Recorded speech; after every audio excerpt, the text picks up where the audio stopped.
Toute la semaine, je vous offre un très bel ouvrage, un polar, L'enfant aux yeux d'émeraude de Jacques Sausset. Ce polar, pour le gagner, mais c'est tout de suite. Vous pouvez même d'ores et déjà composer le 03 86 52 23 23. Il n'y aura pas de question. Si vous êtes seulement le premier à nous appeler, vous remporterez le livre aujourd'hui.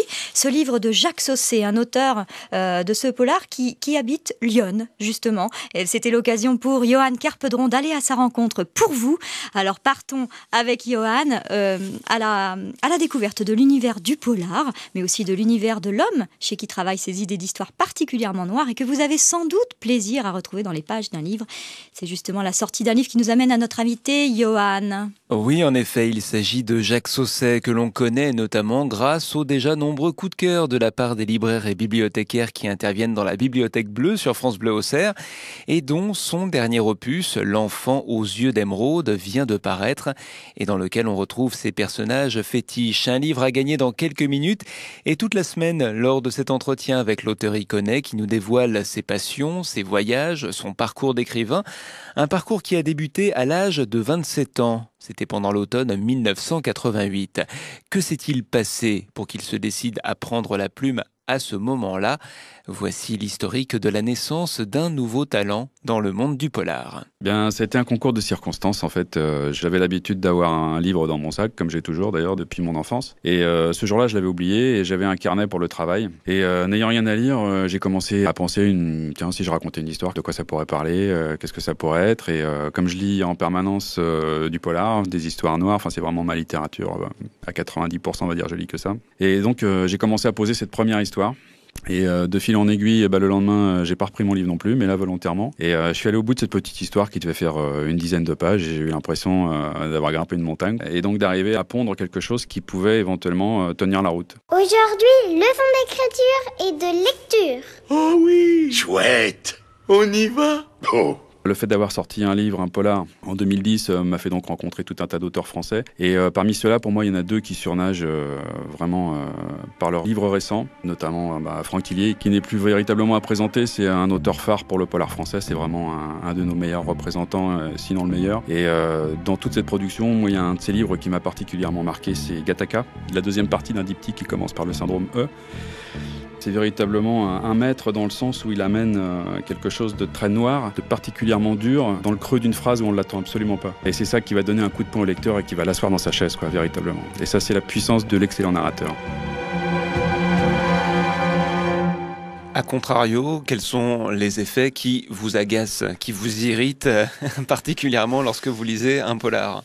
Les références au fait qu'on ne se trouve pas dans un polar, par exemple. Un narrateur de polar qui vous dit qu'on n'est pas dans un polar, c'est quelque chose qui m'agace prodigieusement.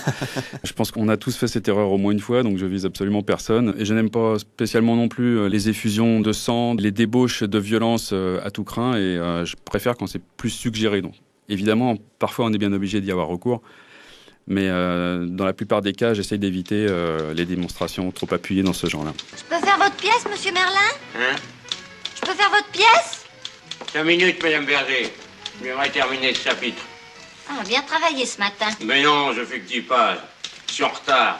Comment est-ce que vous expliquez que le temps d'écriture chez vous varie à ce point ? Eh bien, il est un petit peu lié au temps effectivement disponible. J'écris donc tous les matins dans le train, ça c'est incontournable. Je verrouille cette heure de trajet qui m'emmène à Paris pour travailler. En revanche, le midi, parfois j'ai du temps, parfois j'en ai pas. Le soir, parfois j'ai du temps, parfois je n'en ai pas. Et donc ça peut multiplier du simple au triple le temps disponible pour écrire une histoire. Donc à la longue des semaines, ça peut faire varier beaucoup d'un récit à l'autre. Vous dites aimer les livres qui vous empêchent de dormir. Sous-entendu que vos rêves sont plus à même de vous faire peur que n'importe quel bouquin ?